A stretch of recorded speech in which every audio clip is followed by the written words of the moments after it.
Hi! Hello! Hi! Hello.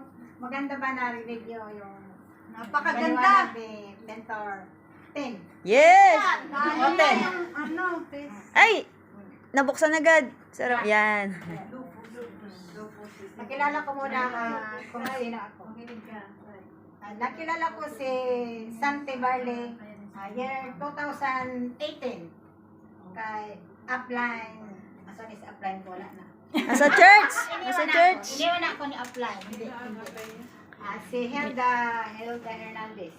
Pang third level na ako ni Mentor Melissa. Third level na ako. Noong 2018, pinakilala niya sa akin si Santi Barley.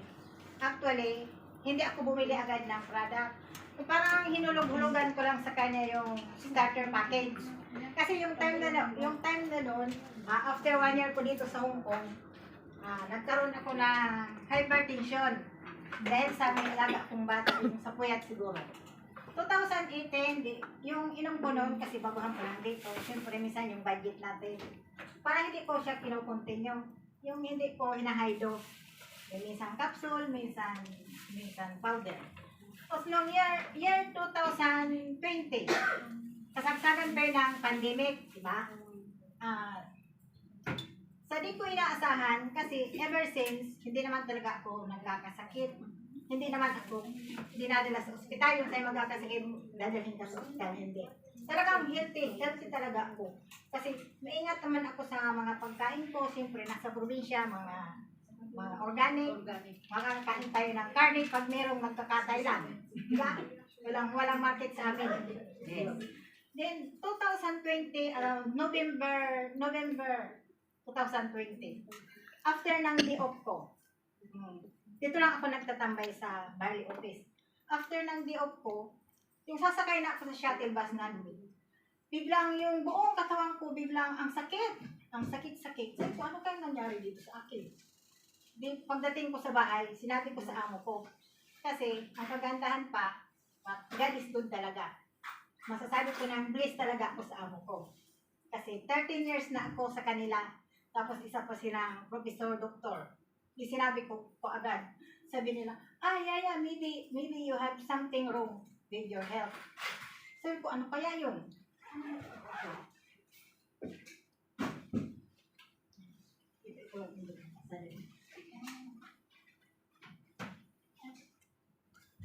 Ba't nag-shut na? Shut mo dyan. Yung TV. Yung TV. Sige, tuloy na. Sir, mag-shut down yung TV. Ganda maganda makita niyo yung ano. Tignan mo ba? Ayun, yan. Parang yung bukol mo dyan. Ayan o. Yan yung 2020. Ayan, nasugat kong yan. Parang ano siya, yung parang pikas lang siya, pikas. Pero nagtataka ako, bakit hindi siya lumalaki? Yung ganyan yung itsura niya, yung pikas lang yan, hindi ko naman yan kinamot.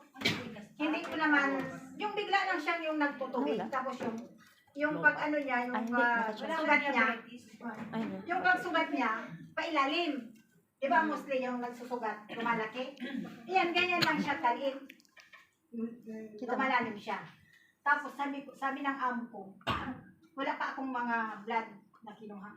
Sabi niya, Yaya, maybe you have lupus. Yun na. Para akong binagsakan ng langit. Kasi yung pinsan ko, may ganyan din. May ganyan din. Pero hindi ko sa katipalain na magkakaroon niya ng ganyan. So, ano yung generation? Genetics. Tapos yan. Yan. Sa laptop mo na lang galawin natin. Yan. Tapos yan. Ayan, masakit yan. Pero yung to, ayun siya.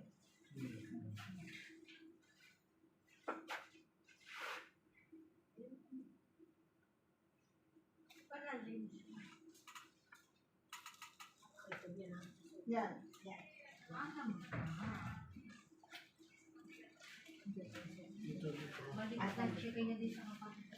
Yan. Maga dyan yung paa ko. Tapos hindi na ako makagalaw. Grabe ang sakit ko. na-depress na ako dyan, yung na-stress na, yung parang wala na akong ibang maisip, bakit ba ganito, ganyan. 2 weeks akong nasa kwarto ko lang, yung pagandahan, yung mga amo ko, naintindihan ako. Hindi ako sinasabihan na yung iba, di ba, pag may sakit na, determinate na.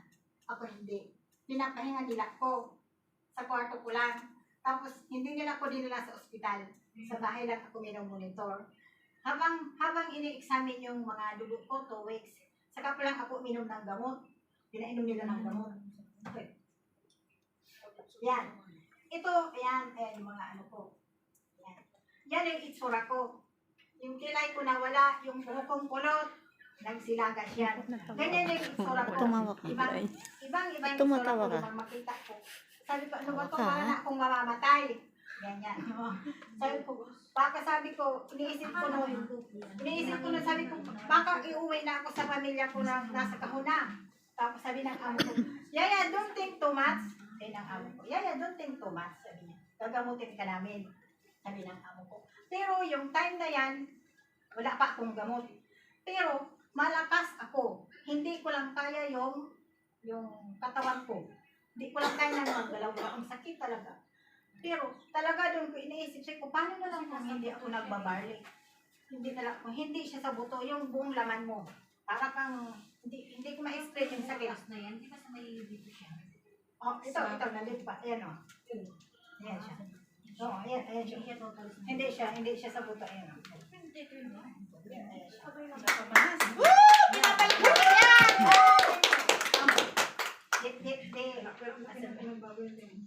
Ayan na siya. Yung kilay ko, nawala yan. Nawala yung kilay ko. Pero yung time na yan, nawala pa akong gamot, 2 weeks. Alam niyo kung ano lang kinakain ko kasi pati yung buong bibig ko, puro yan singaw. Ang daming singaw ng bibig ko. Hindi ko makakain talaga. Yung ginagawa ko lang, sabi ni Mentor Jane Saet, nandito pa siya. Binigyan niya ako ng 3 box na medyo sabi, Cynthia, inumin mo yan, yung gawin mong tubig. Sinunod ko yun. Talaga sa isang araw, halos 10 sachet yung iniinom ko. Talaga. Hindi ako kumakain. Kasi iba yung katawan mo. Hindi ka makakain. Sobrang talaga na Diyos. Kaya sabi ko sa inyo, yung mga mayroon kayong mga inoopera na may mga health concern, nanghihinayang, kasi ang mahal naman yan, 280, 280. Tama. Sabi nyo, sige, kainin mo yung 280 mo. Sir, namatay, sir. Kainin mo yung 280 mo. Tapos yun, sabi niya. Eh, Sabi ko, maganda nga. Sabi ko, kailan pa kayo? Sabi ko, hayaan mo. Pag namahalan ka, I'm sure, babalik ka sa akin pag meron ka ng sakit. real talk. Hanapin kayo niya. Ayaw pang maniwala. Sabi niya sa akin, oh, bakit ikaw? Sabi ko, may sakit akong lupus. Sabi, ha? Bakit? Ilang taon na? Ilang taon na daw yung sakit ng lupus. Ayan. Ayan yung mga itsura ko noon. Ito pa. Ito. 2 years na akong may lupus. 2.5 na akong may lupus dyan. Dahil si lupus, trahido. Yung mga good immune system mo, yun yung gusto nilang kainin sa katawan mo. Yan, mga good immune. Kumpara sa sundalo, yung kalaban, kinakalaban mo ba? Yung gano'n. Yan, naoperahan ako dyan sa ovary. Sa ovary dyan. Complication na halos, no? Hysteroscopic surgery. Hindi naman ako binatasan yung laser na. Kasi, si lupus, tinatrigger niya yung hemoglobin. Yung hemoglobin ko. Hemoglobin ko, baba, taas. Pag nire-regla ko, ang lakas. Tapos, sabi ko sa amin ko, bakit ganyan? Nirefer na naman ako sa Obigayne. Yan, after a year na, na-operahan na ako, naging okay na yung hemoglobin ko hanggang na. Pero alam nyo, sabihin ko sa inyo, hindi lang sa lupus yung testimony ko sa inyo. Yung sa polyp ko, dati nung, biopsy, naging bignay. Kasi, dapat yung operahan sa akin, left and right na polyp sa ovary ko. Kasi pag binay na. Left and right. Yung isa 1 cm sa kabila, 0.5. But God is good. Yes! Yung time na i-historic surgery na ako, yung isa na lang yung meron, 0.5. Wow. Kibali lang yan. Wow. Kasi, alam niyo dito, hindi ka bibigyan ng pampatunaw. Mostly, sasabihin sa inyo, tatanggalin. Paano na lang kung hindi ako nagbabalo? Hindi natunaw yun sa mga dalawa. Oo. Palakpakan naman yan! Basta religious mo lang inumin. Tiwala ka din dapat kasi. Meron akong user na ganyan. The best. Para maniwala kayo. Pero cancel saan? Uminom lang kayo ng Santibarle. Sa akin, yung maliit na canister noon, 2 weeks ko lang yan. 2 weeks ko lang yan. Anin naman natin yung minimum wage dito. Kung yung katawan nyo, wala na. Tama. Diba yung puhunan natin dito, yung ating katawan? Yes. Dapat, siyente. Yes. Ayan na. Ayan, ang dami kong gamot. May barley na dun sa taas. Dami kong gamot talaga. Kasi si Lopos, sabi ng amo ko kasi, swerte nga ako kasi, napunta ako sa amo, mga professor, doktor, diba? Nag-iibang yan. Sabi niya, Yaya, no cure. No cure. No cure daw yung sakit ko. Okay lang, at least yung isip ko, na ano Na-ready na. ko na no cure. Sabi ko, nandiyan naman si Barley. Nandiyan naman si Barley, diba? Yan, sa dami-dami kong gamot na yan, mag 4 years na pala, Sen. Happy anniversary! 4 years na yung Lopos ko, ngayong November. Tingnan nyo, sa 4 years na iniinom kong gamot, nandiyan pa si Dilisin. Si Barley, ayun si Barley. Ngayon, dati iniinom kong gamot, itong steroid ko, 10 mg. Ngayon, 5 mg na lang. Sabi niya, ililis pa daw yan. Tapos yung immunity response ko ngayon, maganda na. Dati yung every visit ko every check-up ko, every 1 year, ay hindi every 2 months, naging every 3 months, naging every 4 months. Ngayon, every 5 months na akong pupunta sa ospital. Walang makain nyo naman yan.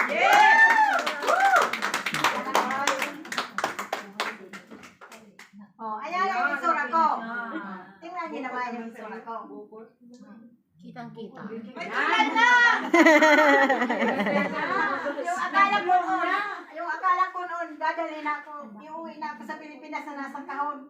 Yan na ngayon, hindi ko pa oras. Hindi mo pa oras eh. Hindi ko talaga sukat akalain na yung babalik yung katawang kong ganyan. Nag-blooming pa. Kung ma-experience nyo, Kupal na kilay niya. Nagkilay pa, ano? yung kilay mo wala. Kumapal na kilay mo eh. Kapal na eh. Oh, tawa ka na naman, Kung Dailin. may natural na kilay, walang lapis yan. Dailin, yung sinabi mo lang kilay, tawang-tawa eh. Walang lapis.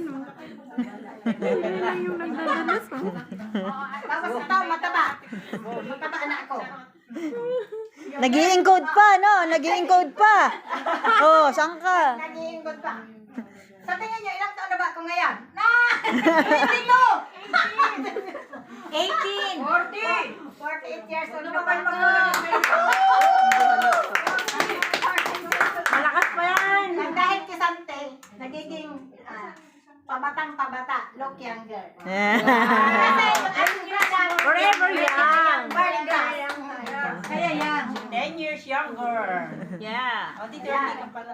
Yan yung maisishare ko sa 38. Marami pa. Hindi ako magsasawang mag-share ng testimony ko sa ating brother. Basta sabihin ko sa inyo, pag meron kayong mga customer, umano naman yan. Pila nyo. Babalikan sa inyo pag magkasakit na. Tapos sasabihin nyo, mabuti pa nung naniwala ko sa'yo. 280 lang. 280. 280 lang. Kasi dito, yung mga kinakain natin, hindi katulad sa Pilipinas.